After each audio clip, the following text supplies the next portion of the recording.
Hi everyone, in front of me I've got a Blackview A200 Pro, and let me share with you how to add the fingerprint to this device. So let's start with opening the settings, and here we have to scroll and find the security. Then let's simply tap on the fingerprint. Of course, you will have to confirm it with your screen lock or add the screen lock if you do not have one. Here we've got the information about the fingerprint, so of course you can read it if you want to. Just tap on I agree. And now the information of how to set the fingerprint, it is on the screen. So let's tap on start. And as you can see, we've got this sensor. So let's put our finger on it. And right now we have to do it multiple times to add our fingerprint fully. So try to catch every part of it for better recognition, of course.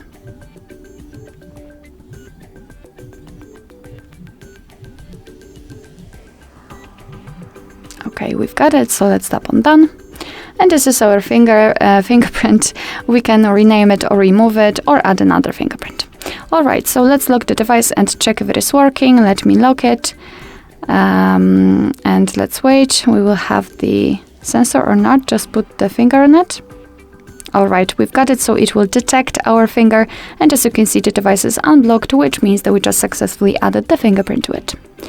Alright, so that will be all. Thank you so much for watching. I hope that this video was helpful, and if it was, please hit the subscribe button and leave the thumbs up.